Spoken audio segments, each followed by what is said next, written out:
19 साल का एक लड़का जो 12th में 90% मार्क्स के साथ पास होता है, 21 अप्रैल की रात अपने ही शहर में अपने ही दोस्त की बीवी के साथ ज़बरदस्ती करता है। फिर वो शहर से भागता और दिल्ली आता है। सुबह सुबह दिल्ली में वो एक IRS अफसर के घर में घुसता है, फिर उनकी बेटी के साथ ज़बरदस्ती करता है और फिर उसका कत्ल कर देता है। इसके बाद वो उसी दिल्ली के एक होटल में जाकर छुप जाता है। अपना फ़ोन भी इस्तेमाल नहीं कर रहा है, ना नॉर्मल कॉल कर रहा है, लेकिन इस होटल में जहाँ वो छुपा था बस एक वाईफाई का यूज़ किया और उसकी लोकेशन पता चल गई और फिर वो पकड़ा गया। रात से सुबह तक 2 लोगों के साथ रेप और एक मर्डर, ये सब कुछ उसने सिर्फ 9 घंटे के अंदर किया। और इन सब के पीछे वजह एक खेल। दिल्ली के अमर कॉलोनी में IRS अफसर, सीनियर IRS अफसर हैं जो इस वक्त कस्टम में पोस्टेड हैं, और उनकी 22 साल की बेटी जिसने बीटेक किया और UPSC की तैयारी कर ली है और 12th के एग्ज़ाम में ऑल इंडिया CBSE बोर्ड में उसकी गिनती टॉपर्स में थी, बेहद तेज़ पढ़ने लिखने में, और शायद उसे करीब से जानने वाले ये मानते हैं कि वो UPSC भी क्लियर कर लेती। लेकिन एक सनकी लड़के और एक अजीब लत ने 22 साल की इस लड़की की ज़िंदगी की डोर वक्त से पहले काट दी। पूरी कहानी या क्रोनोलॉजी कुछ यूं है कि राहुल नाम है इस लड़के का, उम्र सिर्फ 19 साल है। अभी कुछ वक्त पहले उसने 12th का एग्ज़ाम पास किया। 12वीं तक वो पढ़ाई में बहुत बेहतरीन था। उसके इलाके में लोग उसे मानते थे कि ये कुछ बनेगा। लेकिन 12th का एग्ज़ाम जब दिया उसके बाद रिज़ल्ट आया, उसे एक चीज़ की लत लग गई और वो थी ऑनलाइन गेमिंग। वो ऑनलाइन लूडो खेला करता था, हारता जीतता हारता जीतता। अभी हाल में उसने 5 लाख रुपए जीते। 5 लाख रुपए जीतने के बाद अपने 1-2 दोस्त के साथ भी खेलता था। उसका एक दोस्त है विष्णु। विष्णु ने भी उसके साथ ऑनलाइन गेमिंग की, लूडो की, लेकिन विष्णु जीता सिर्फ 90,000 रुपये, 90,000, और राहुल जीत गया 5 लाख। उसने कहा कि तुमने इतना कैसे जीता और मैं कम क्यों? एक काम करो, तुम अच्छा खेल रहे हो तो तुम ये 90,000 लो और तुम मेरी तरफ से लूडो खेलो। राहुल ने कहा ठीक है। अब वो अपने दोस्त के पैसे से लूडो खेल रहा है। नसीब खराब, वो अपने दोस्त के 90,000 हार गया। तब उस दोस्त ने कहा कि भाई मैं तो सोचा था तुम जीतोगे, पैसे वापस करो। उसने कहा कोई बात नहीं, मैं अपने पैसे से खेलता हूँ, जीत कर दूंगा। अब वो खेलता रहा और जो 5 लाख जीते वो भी पूरा हार गया। फिर उसने अपना मोबाइल भी दांव पे लगा लिया, गिरवी किसी को बेच दिया, हार गया। अब ये सब कुछ हो गया। 21 अप्रैल की फिर रात आई। उस रात अलवर में, अलवर के राजगढ़ का रहने वाला है ये राहुल, दिल्ली से बहुत ज़्यादा दूर नहीं है। तो उस रात 21 अप्रैल की रात एक शादी थी उस शहर में, और वहाँ विष्णु को जाना था। मोटरसाइकिल पर विष्णु और राहुल दोनों बैठे हुए जा रहे हैं। शादी के मंडप के करीब पहुंचकर विष्णु ने राहुल से कहा कि तुम एक काम करो, ये मोटरसाइकिल मेरे घर पहुंचा दो, चाबी मेरी वाइफ को दे देना। उसने कहा ठीक है। वो वापस मोटरसाइकिल लेकर विष्णु के घर पहुंचता है। विष्णु की पत्नी अकेली थी। चाबी देने के लिए वो बाहर बुलाता है, फिर जबरन घर में घुसता है और विष्णु की बीवी के साथ ज़बरदस्ती करता है। फिर विष्णु की बीवी का मोबाइल और उसी मोटरसाइकिल पर वो वहाँ से निकल जाता है। उधर विष्णु ने उससे पहले कहा था जो हारे मुझे पैसे लौटाओ, पैसे उसके पास थे नहीं। अब वो क्या करे? उस मोटरसाइकिल से मुंबई दिल्ली एक्सप्रेसवे जो बना है उस पर पहुंचता है। इत्तेफाक से वहाँ एक ओमनी कार गुजर रही थी, ये उसी इलाके की थी, और इस ओमनी कार का इस्तेमाल कई बार एम्बुलेंस के तौर पर लोकल लोग किया करते थे। कोई बीमार हो गया तो अस्पताल तक पहुँचाना। ड्राइवर जानता था, उसने गाड़ी रोकी। उसने कहा मुझे दिल्ली जाना है, दिल्ली छोड़ दो। उसने कहा पैसे लेंगे। उसने कहा ठीक है। 6,000 रुपये में सौदा तय हुआ। अब ओमनी कार का ड्राइवर राहुल को बिठाकर अलवर से दिल्ली लेकर आया। दिल्ली आने के बाद अब वो अमर कॉलोनी से थोड़ा पहले उस गाड़ी से उतर गया। उसने ड्राइवर से कहा तुम रुको, मैं पैसे लेकर आ रहा हूँ। इसके बाद राहुल भाग गया। ड्राइवर को पैसे भी नहीं दिए। ड्राइवर इंतज़ार करता रहा और चला गया ये सोचकर कि कभी तो अलवर में मिलेगा। अब इधर राहुल अमर कॉलोनी से मेन गेट में दाखिल होता है। तब सुबह के 6:28 हुए थे। ये पहली तस्वीर है सीसीटीवी कैमरे की। इसमें आप जब देखेंगे तो ये जो अमर कॉलोनी है उसका मेन गेट है। इस गेट से IRS अफसर के घर की पैदल दूरी थोड़ी लंबी है। तो 6:28 पर यह घड़ी सीसीटीवी कैमरे का जो दिखा रहा है राहुल इस गेट से अंदर दाखिल होता है। इसके बाद 28 के बाद करीब 8 मिनट बीतते हैं, वो पैदल चल रहा है। फिर 6:36 पर एक और सीसीटीवी कैमरा राहुल को कैप्चर करता है। एक कार है, उसके पास एक शख्स खड़ा हुआ, फिर एक दूसरा शख्स आता है जो कुत्ते को टहलाने आया, और तभी बाईं तरफ से वही राहुल, पीली शर्ट, काली पैंट और जूता। ध्यान दीजिएगा, ये पीली शर्ट, काली पैंट और जूते में पहले गेट पर भी यही कपड़ा और इस गेट पर भी, यहाँ पर। तो शायद वो दोनों जो कार के पास खड़े थे राहुल को जानते थे। वजह ये कि राहुल इन्हीं IRS अफसर के घर 1.5 महीने पहले तक नौकरी किया करता था, घरेलू नौकर के तौर पर। और यहाँ अच्छा खासा वो 8 महीना तक काम कर चुका था, लोग जानते थे आसपास के। तो अब इस कैमरे में भी राहुल नजर आता है। इसके बाद इस कैमरे से फिर राहुल गायब, आगे की तस्वीर नहीं है। करीब 46 मिनट के बाद, क्योंकि ये 6:36 की बात है जब राहुल इस कैमरे में दिखाई दिया। इसके बाद 46 मिनट के बाद 7:22 पर एक और सीसीटीवी कैमरे में राहुल दिखाई देता है। कार हैं कई सारे, उसी कार के बीच से राहुल निकल रहा है। ये जो तस्वीर है ये ठीक IRS अफसर के घर के सामने लगे कैमरे की तस्वीर है, और यहाँ से राहुल अब गुजर रहा है। तो 3 तस्वीरों में राहुल कैद हुआ, एक उस कॉलोनी के मेन गेट पर, दूसरा घर के ठीक सामने अपोजिट साइड पर, और तीसरा घर से निकलते हुए। लेकिन पहले की 2 तस्वीर और इस तीसरी तस्वीर में जब वो जा रहा है, 3 फर्क है। पहला, जब राहुल आया यहाँ तो उसने पीली शर्ट, काली पैंट और जूता पहना हुआ था। 2 सीसीटीवी कैमरे में यही है। बट जब वो जा रहा है 7:22 पर, तब आप देखेंगे 3 चीज़ें बदल गई हैं। पीली शर्ट अब भी है, लेकिन राहुल की काली पैंट अब सफ़ेद पैंट में तब्दील हो चुकी है, और जूता गायब है, अब वो स्लीपर यानी चप्पल में है। इसके अलावा अब उसके पीठ पर एक पिट्ठू बैग है जो पहले नहीं था, वो लेकर नहीं आया था। और फिर यहाँ से राहुल निकल जाता है। अब सवाल ये है कि इन 46 मिनट में 46 मिनट राहुल जब IRS अफसर के घर गया तो हुआ क्या? क्योंकि राहुल यहाँ काम कर चुका था, उसे पता था इस घर में 3 लोग रहते हैं, खुद IRS अफसर, उनकी वाइफ और 22 साल की उनकी बेटी। इस घर के सारे रूटीन से वो वाकिफ था। उसे मालूम था कि डेली सुबह 6 बजे हस्बैंड और वाइफ दोनों जिम जाते हैं और करीब 7:30 बजे लौट कर आते हैं 1.5 घंटे बाद। यही उनका रूटीन है, 7:25 7:30 के बीच में। ये भी था कि कई बार उनकी बेटी भी जाती है साथ में, या वॉक करने जाती है। इस घर में 2 नौकर काम करते थे जब राहुल था तब भी।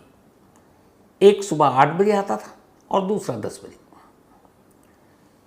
जब हस्बैंड वाइफ जिम चले जाते या फिर घर में और भी कोई अकेला होता तो इन नौकरों के लिए चाबी जो है घर के दरवाजे के बाहर एक ख़ास जगह पर रखी होती। बहुत सारे लोग ऐसा करते हैं, कुछ गमले के नीचे रख देते हैं, कुछ कारपेट के नीचे रख देते हैं।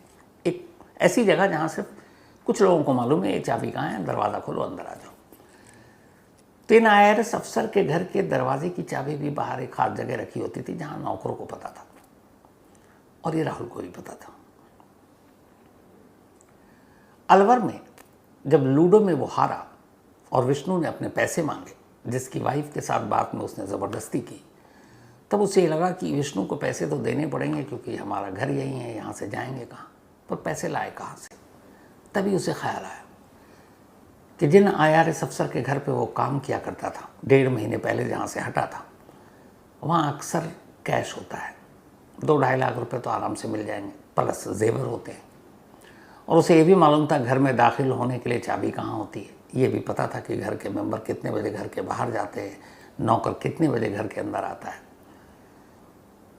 उसे ये अंदाज़ा था कि शायद IRS अफसर की बेटी भी सुबह जिम गई होगी। बस यही सोचकर वो 21 अप्रैल को एक अपने ही दोस्त की बीवी के साथ ज़बरदस्ती करने के बाद भागकर अमर कॉलोनी आता है, ताकि उस घर से पैसे लूटे और अपने दोस्त को भी दे दे। इसके बाद वो अमर कॉलोनी में दाखिल होता है, सीधे ऊपर जाता है, चाबी उठाता है, चाबी वहीं थी, घर में कोई था नहीं, हस्बैंड वाइफ जिम में, नौकर के आने का वक्त 8 बजे के बाद है। और उस वक्त जब वो घर में दाखिल हुआ तब 6:36 से लेकर 6:39 का वक्त था, यानी अभी करीब 1.25 घंटे बाकी थे बाकी लोगों के आने में, और इतना वक्त उसके लिए काफ़ी था। लेकिन चाबी खोलकर जब वो अंदर गया तो देखा कि IRS अफसर की बिटिया घर में मौजूद है। उसे उम्मीद नहीं थी। अब वो क्यों थी उस दिन? UPSC की तैयारी कर रही है। मम्मी पापा ने उससे कहा कि तुम आज सुबह उठो और सुबह उठकर पढ़ो जल्दी, सुबह पढ़ने से बहुत फ़ायदा होता है। और इत्तेफाक से 22 अप्रैल की वो पहली सुबह थी जब माँ बाप ने कहा था कि तुम सुबह से अब उठकर पढ़ा करो। इससे पहले वो सुबह उठकर नहीं पढ़ती थी। अब इसे क्या कहेंगे? और इसीलिए वो घर पर थी। जब देखा कि वो घर पर है तब राहुल घबरा गया, क्योंकि उसे पता था कि वो देख चुकी है, 1.5 महीने पहले उसे उसी घर से निकाला जा चुका है, क्योंकि वो चोरी किया था। लूडो खेलने की लत की वजह से आसपास के दुकानदारों से वो उधार लेता था और फिर पैसे नहीं लौटाता तो दुकानदार IRS अफसर और उनकी पत्नी से शिकायत करते। बार बार की शिकायत से तंग आकर 1.5 महीने पहले इन लोगों ने राहुल को नौकरी से निकाल दिया। अब बेटी सामने थी, राहुल घबरा गया कि भांडा फूट जाएगा, वो सबको बता देगी। तभी राहुल ने उसे पकड़ा, उसने खुद को बचाने की कोशिश की और इसके बाद उसने उसके साथ ज़बरदस्ती की। इस दौरान में उस लड़की ने अपने आप को बचाने की तमाम कोशिश की। इसी कोशिश के दौरान राहुल ने कुछ वजनी चीज़ नहीं पड़ा, उसके सर पे मारा पहले।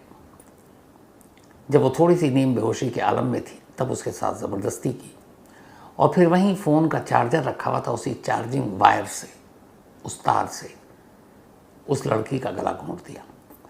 गला घोंटने के बाद अब राहुल को पता था कि इस घर में एक लॉकर है और उस लॉकर को खोलने के लिए फिंगरप्रिंट चाहिए होता है, थंब इम्प्रेशन। और इत्तेफाक से उस बेटी का थंब इम्प्रेशन भी उस पर काम करता था, राहुल को पता था। लड़की खून से लथपथ है, लगभग बेहोशी के आलम में है, उसके साथ वो अभी जानवरपना कर चुका है, धीरे धीरे वो मर रही है। उस आलम में भी राहुल उस लड़की को उठाता है, घसीटता हुआ उस लॉकर के करीब ले जाता है, उसका अंगूठा पकड़ता है और फिर उस थंब इम्प्रेशन लेने के लिए वहाँ पर लगाता है उस लॉकर के बाहर। लेकिन शायद ब्लड या किसी और वजह से वो खुलता नहीं है, उसका थंब इम्प्रेशन काम नहीं किया लड़की का। तब वो उसे वापस ज़मीन पर छोड़ता है, फिर किसी और चीज़ से वो उस लॉकर को तोड़ता है। अंदर करीब 2 से 2.5 लाख रुपए कैश थे, कुछ जेवर थे, वो उसे उठाता है। बट इन सारी चीज़ों के दौरान गुत्थम गुत्थी और कत्ल करते हुए राहुल के पैंट पर खून के निशान लग जाते हैं और जूते पर भी खून के बहुत सारे धब्बे लग गए। उसे लगा कि इस खूनी पैंट या खून लगे हुए निशान के पैंट और जूतों के साथ बाहर निकलेगा तो लोगों को शक होगा। इसलिए उस घर में चूँकि वो रहता था, उसे पता था कपड़े कहाँ होते हैं। उसने IRS अफसर का ही एक पैंट निकाला, उसे पहना और उसी घर में एक स्लीपर पड़ा हुआ था, उस स्लीपर को पहना, अपनी पैंट और जूते वहीं छोड़ा और फिर उसी घर में रखा हुआ एक पिट्ठू बैग उठाया, उसमें लूट के सारे पैसे जेवर डाले और वहाँ से निकल गया। उसके जाने के करीब घंटा भर बाद 7:22 पे वो निकला है, बल्कि आधे घंटे बाद। अब यहाँ हस्बैंड वाइफ दोनों घर लौटते हैं। घर लौटते हैं, दरवाज़ा बंद था, चाबी से खोलते हैं। अंदर जाते ही जो मंजर देखते हैं, उनकी चीखें निकल जाती हैं। उनकी बेटी खून से लथपथ फर्श पर पड़ी हुई थी। फ़ौरन दोनों उसे लेकर अस्पताल जाते हैं, पर तब तक उसकी मौत हो चुकी थी। इसके बाद पुलिस को खबर दी जाती है, एक IRS अफसर की बेटी का कत्ल हुआ था। फ़ौरन पुलिस की टीम मौके पर थी, डॉग स्क्वाड से लेकर सब कुछ। चूँकि ये इलाका एक पॉश एरिया है, आसपास में हर जगह CCTV कैमरे हैं, पुलिस को बहुत ज़्यादा मशक्क़त नहीं करनी पड़ी कातिल का चेहरा या नाम जानने के लिए, क्योंकि जैसे ही घर के आसपास के CCTV कैमरों को खंगाला गया, हस्बैंड वाइफ 6 बजे निकले थे, 6 से 7:30 वो लौट आए थे। सिर्फ 1.5 घंटे के विजुअल देखने थे। 1.5 घंटे के विजुअल कॉलोनी के गेट से लेकर घर के सामने तक 3 कैमरों ने आधे घंटे में सच उगल दिया। जैसे उस कैमरे में पीली शर्ट काली पैंट वाला ये लड़का दिखाई दिया, IRS अफसर और उनकी पत्नी पहचान गई। बोली ये राहुल है, हमारे घर का एक सर्वेंट जिसे हमने 1.5 महीने पहले निकाला था। अब 1.5 महीने पहले निकाला जा चुका वो यहाँ सुबह सुबह क्या कर रहा है, सीधे सीधे शक राहुल पर। फिर कुछ चश्मदीद थे जिनसे साथ वो बात कर रहा था, उन्होंने ही बताया कि वो सुबह आया था। अब घर वालों को पता था राहुल कहाँ रहता है। अलवर में एक राजगढ़ जगह है, वहीं का रहने वाला। दिल्ली पुलिस के पास अब अलवर का पता, उसके घर का ठिकाना सब मालूम। दिल्ली पुलिस की एक टीम फ़ौरन अलवर के लिए रवाना हो जाती है। जो राहुल का मोबाइल था वो स्विच ऑफ था, जो नंबर घर पे पहले दिया था। अलवर जाने के बाद पता चला कि अलवर पुलिस पहले ही राहुल को तलाश रही। क्यों? तो पता चला कि 21 अप्रैल की रात एक कंप्लेंट आई है अलवर पुलिस स्टेशन में कि विष्णु नाम के एक शख्स ने कंप्लेंट दिया है कि उसकी वाइफ के साथ 21 अप्रैल की रात राहुल ने ज़बरदस्ती की। अब घर वालों से पूछताछ होती है, राहुल का कोई मोबाइल जिससे पता चले। तो जब ये पूछताछ हुई तो पता चला कि राहुल पहले ठीक ठाक था, लेकिन ऑनलाइन गेमिंग और लूडो की लत ने उसे बर्बाद कर दिया। वो इतना हारता कि उसने अपने 12th 10th के मार्कशीट, घर के छोटे छोटे सामान, यहाँ तक के मोबाइल सब कुछ बेच डाला। और इसी लत की वजह से अपने दोस्त को पैसे देने के लिए उसे ख्याल आया कि दिल्ली में एक अफसर है जिनके घर वो काम कर चुका और उनके घर पर पैसे हैं, वो चुरा लूँ तो वापस उधार चुका दो।